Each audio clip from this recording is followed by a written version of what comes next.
Assalamualaikum warahmatullahi wabarakatuh. Selamat pagi Pak Surya dan teman-teman sekalian.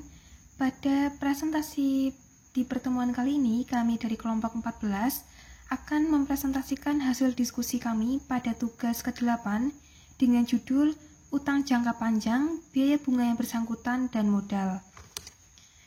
Sebelumnya, kami dari kelompok 14 beranggotakan 3 orang, yaitu yang pertama adalah saya sendiri, Rinjani Tiara Prameswari, NPM 181010-2005, dan kedua teman saya yaitu Vita Irawati, NPM 181010-2006, dan Yulinda Dwi Astuti, NPM 181010-2007. Langsung saja kita masuk pada materi di slide yang pertama, yaitu terkait definisi dari hutang jangka panjang. Hutang jangka panjang sendiri adalah hutang perusahaan kepada pihak ketiga yang harus dilunasi dalam waktu lebih dari 1 tahun. Utang jangka panjang umumnya digunakan untuk memperkuat posisi modal perusahaan. Selain hutang jangka panjang, yaitu terdapat utang biaya. Jenis hutang yang satu ini merupakan salah satu jenis hutang yang dilakukan atau terjadi saat seorang pemilik usaha mencatatkannya ke dalam beban pengeluaran. Lalu ada beban bunga. Beban bunga adalah beban yang dibayarkan kepada nasabah atau pihak lain yang berkaitan dengan kegiatan penghimpunan dana. Lalu kita masuk pada tugas yang pertama dengan perintah tugas, yaitu tujuan dari pemeriksaan hutang jangka panjang adalah untuk mendapatkan keyakinan terkait keabsahan dari saldo akhir rekening utang jangka panjang dan pembebanan atas rekening biaya bunga yang bersangkutan. Nah, di sini hal-hal yang harus diperhatikan adalah bahwa hutang harus benar-benar ada, bahwa jumlah utang, tingkat bunga, dan jangka panjang waktu pelunasan serta penjelasan tentang kekayaan yang dijadikan jaminan dilaporkan dengan benar, dan bahwa hutang yang tercantum dalam rekening biaya bunga yang bersangkutan dengan utang ini telah dihitung dan dilaporkan dengan benar. Yang harus kita pelajari dan kerjakan adalah pada daftar I-1 dan I-2, dan pada daftar I-3 adalah kertas kerja yang akan kita kerjakan. Langsung saja kita masuk pada slide jawaban yang telah kami diskusikan, yaitu kertas kerja pada kode I-3. Di situ telah kami tampilkan yaitu PT Sinar Mataram dengan pokok kertas kerja utang beli sewa pada periode 31 Desember tahun 1995. Di situ telah kami tampilkan pula tabel utang beli sewa beserta keterangannya dengan tahun dari tahun ke-0 hingga tahun 1997 dengan sisa utang beli sewa yaitu Rp424.995.672. Lalu telah kami tampilkan pula penyesuaian dari beberapa AJE, yaitu untuk AJE ke-18, utang beli sewa, biaya bunga pada sewa dengan debit 180.000 dan 29.820.000 pada 30 juta dengan keterangan untuk menyesuaikan pembayaran angsuran utang, sewa, dan operating kas. Lalu pada AJE ke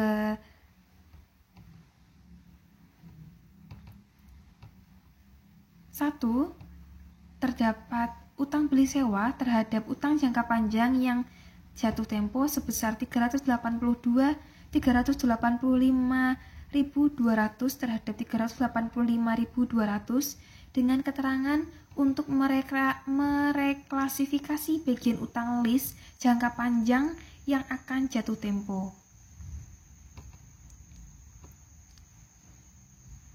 Lalu yang selanjutnya adalah terkait modal saham. Modal saham sendiri merupakan tanda penyertaan atau kepemilikan seseorang atau badan dalam suatu perusahaan atau perseroan terbatas. Wujud saham adalah selembar kertas yang menerangkan bahwa pemilik kertas tersebut adalah pemilik perusahaan yang menerbitkan surat berharga tersebut. Porsi kepemilikan ditentukan oleh seberapa besar penyertaan yang ditanamkan di perusahaan tersebut. Lalu, pada slide selanjutnya akan disampaikan oleh teman saya, yaitu Vita Irawati. Saya Vita Irawati, NPM 181010206, ingin menjelaskan lanjutan dari materi rekan saya tentang tujuan pemeriksaan utang jangka panjang, utang bunga, dan biaya bunga. Untuk mendapatkan keyakinan tentang keabsahan saldo rekening utang jangka panjang dan pembebanan atas rekening biaya bunga yang bersangkutan, untuk mencapai tujuan tersebut, maka akuntan harus menitik beratkan pemeriksaan atas hal-hal berikut. Yang pertama, bahwa utang benar-benar ada. Yang kedua, bahwa jumlah utang, tingkat bunga, jangka panjang, waktu pelunasan, dan penjelasan tentang kekayaan yang dijadikan jaminan dilaporkan dengan benar. Yang terakhir yaitu bahwa bunga yang tercantum dalam rekening biaya bunga yang bersangkutan dengan utang telah dihitung dan dilaporkan secara benar. Kemudian tentang proses pemeriksaan dan dokumen yang dipersiapkan dalam menelusuri utang jangka panjang. Yang pertama, buatlah daftar wesel jangka panjang yang meliputi saldo awal, pembayaran perpanjangan, penambahan, dan saldo akhir. Telusur saldo akhir ke neraca saldo. Kemudian, dapatkan data untuk masing-masing wesel seperti tanggal wesel, nominal wesel, jatuh tempo wesel, tingkat bunga, dan jaminan yang digunakan. Yang ketiga, lakukan konfirmasi atas semua saldo utang wesel dengan konfirmasi positif kepada para kreditur. Kemudian, periksa pembayaran dan penambahan utang wesel, dan yang terakhir, lakukan analisis terhadap utang bunga untuk tahun yang diperiksa yang meliputi saldo awal, pembayaran, biaya bunga tahun yang diperiksa, dan saldo akhir. Kemudian, telusur saldo akhir dan biaya bunga tersebut ke neraca saldo. Dan mengenai tugas nomor 8 tentang utang jangka panjang dan biaya bunga yang bersangkutan. Utang jangka panjang terdiri atas utang wesel dengan jaminan kepada PT Prima Asuransi Saudara telah mengirim surat konfirmasi tentang wesel ini. Surat konfirmasi tersebut diarsipkan dalam kertas kerja tahun 1995, yaitu daftar I2. Kewajiban ini timbul untuk membelanjai pembelian peralatan dan gedung. Kemudian, rekening buku besar tentang utang jangka panjang dan bunga yang bersangkutan pada tahun 1995 dapat kita lihat pada buku 1 halaman 46. Dan kita akan mengerjakan kasus I1 ke kertas kerja utang jangka panjang PT Sinar Mataram periode 31 Desember 1995. Yang pertama, kita akan telusur ke trial working balance 1 tentang saldo per 31 Desember 1994 sebesar 250 juta. Kemudian utang wesel per 31 Desember 94, pokok pinjamannya yaitu 750 juta dengan bunga 10%, jangka waktu pelunasan 15 hari angsuran. Kita lihat pada buku 1 tanggal 28 Desember 1995 dilakukan pembayaran dengan nomor voucher 12/37 yaitu 50 juta. Maka saldo per 31 Desember tersebut kita kurangkan dengan pembayaran sebesar 50 juta. Dihasilkan 200 juta, maka kita beri tanda tick mark.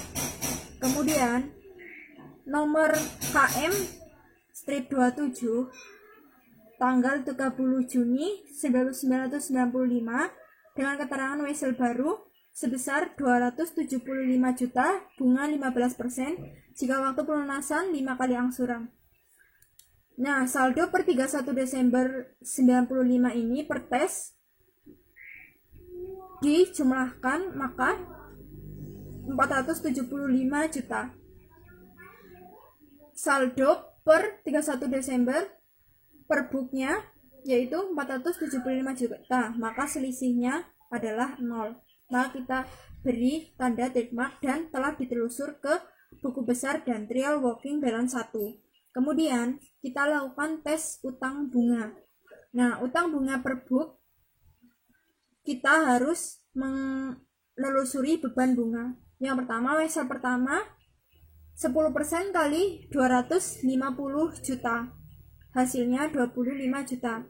Nah, Wesel kedua yaitu 6/12 dikali 15% dikali 275 juta dengan hasil 20.625.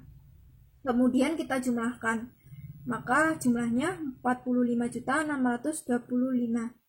Kemudian dilakukan pembayaran pada buku 1 sebesar 25 juta. Nah, utang bunga per tes 20.625.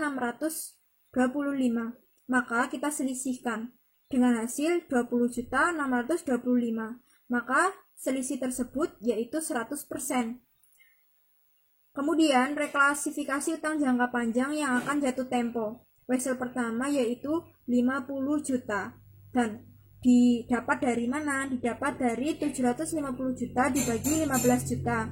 Kemudian Wesel kedua yaitu 55 juta. Didapat dari 275 juta dibagi 5 tahun. Karena 5 kali angsuran. Kemudian kita jumlahkan, maka hasilnya 105 juta untuk utang jangka panjang yang jatuh tempo tahun 1995. Kemudian, maka tadi di utang bunga per tes dan utang bunga per book ada selisih, maka kita menyusun jurnal penyesuaian. Jurnal penyesuaian dengan akun biaya bunga dan utang bunga senilai 20.625 untuk menyesuaikan biaya bunga Wesel. Kemudian yang kita lakukan yaitu reklasifikasi utang jangka panjang dengan jurnal utang jangka panjang dan kredit utang jangka panjang yang jatuh tempo senilai 105 juta.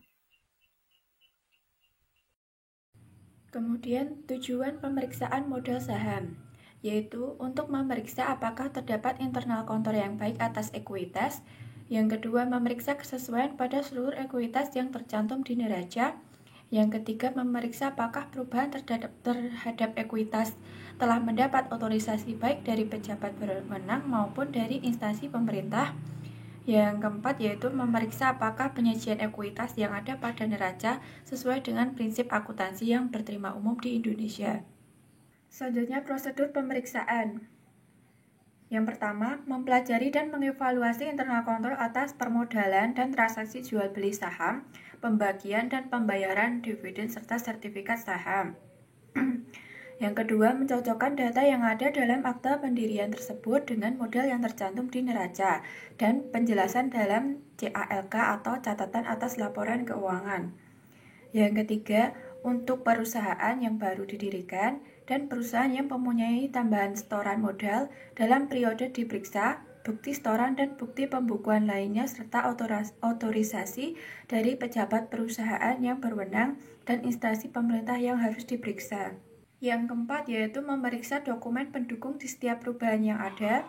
Yang kelima yaitu memeriksa apakah penyajian permodalan di neraca dan catatan atas laporan keuangan sudah sesuai dengan prinsip akuntansi yang berterima umum. Kemudian membuat kesimpulan mengenai kewajaran permodalan. Kemudian saya akan menjelaskan kertas kerja pemeriksaan audit kode WP B1 pada modal saham PT Sinar Mataram 31 Desember 1995. Kemudian bonggol sertifikat nomor 1 diberikan kepada Andiono Darmadi dengan jumlah lembar 3000, keterangan telah diperiksa ke buku saham dan sesuai dengan keterangan pada bonggol sertifikat saham. Kemudian yang kedua, Lucia Darmadi dengan jumlah lembar saham 1.500 dengan keterangan telah diperiksa ke buku saham dan sesuai dengan keterangan pada bonggol sertifikat saham. Yang ketiga, diberikan kepada Oslan Sibarani dengan jumlah lembar 1.500 dengan keterangan telah diperiksa ke buku saham dan sesuai dengan keterangan pada bonggol sertifikat saham. Kemudian Oslan Sibarani dengan jumlah lembar 1.500 namun dibatalkan dengan keterangan telah diperiksa ke buku saham dan sesuai dengan keterangan pada bonggol sertifikat saham. Kemudian bonggol sertifikat nomor 4, yaitu diberikan kepada Oslan Sibarani dengan jumlah lembar 750 dengan keterangan telah diperiksa ke buku saham dan sesuai dengan keterangan pada bonggol sertifikat saham. Kemudian bonggol sertifikat nomor 5 diberikan kepada Hotma Sasongko dengan jumlah lembar 750 dengan keterangan telah diperiksa ke buku saham dan sesuai dengan keterangan pada bonggol sertifikat saham.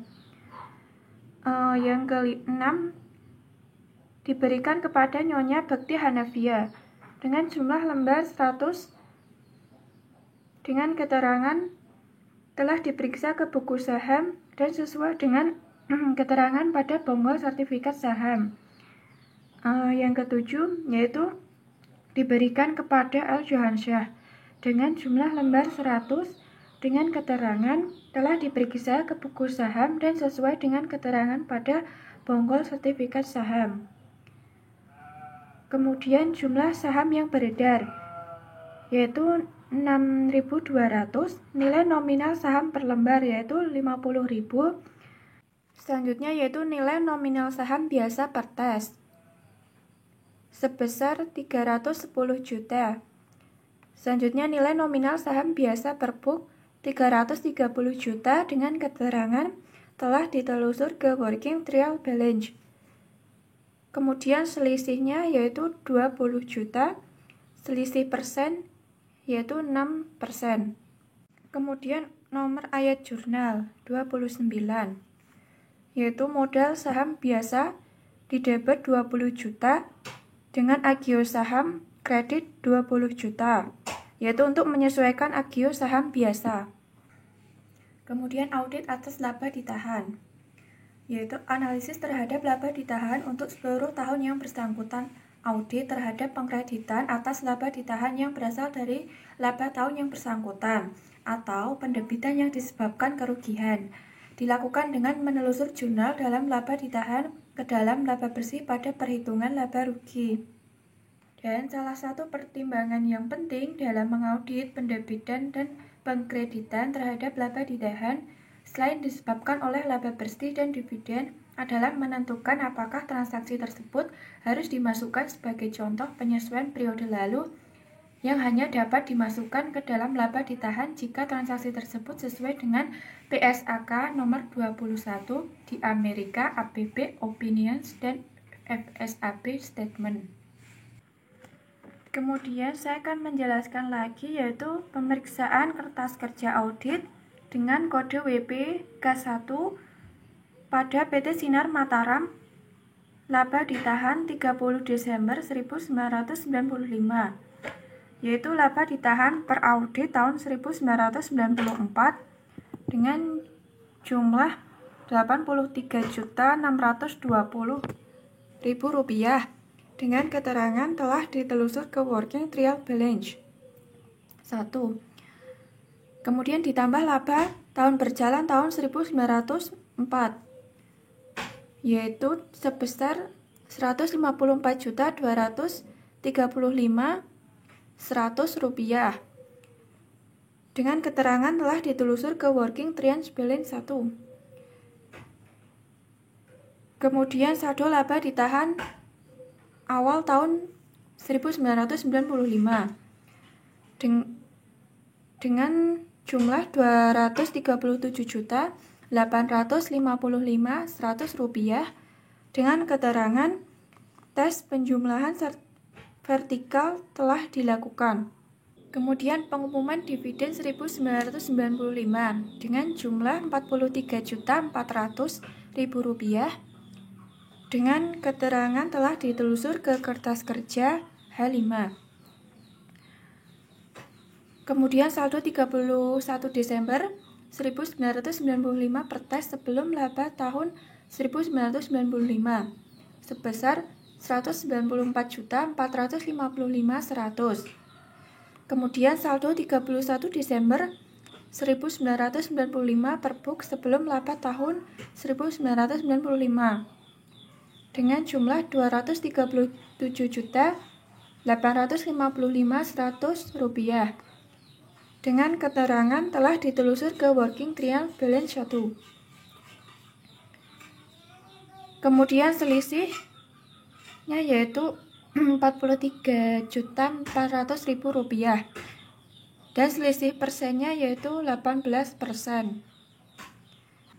Kemudian untuk selisih sebesar Rp43.400.000 merupakan selisih yang diakibatkan karena adanya pengumuman dividen tahun 1995 dan sudah di jurnal pada kertas kerja H/5. Sekian presentasi yang dapat kelompok kami sampaikan. Kurang lebihnya kami mohon maaf. Wassalamualaikum warahmatullahi wabarakatuh.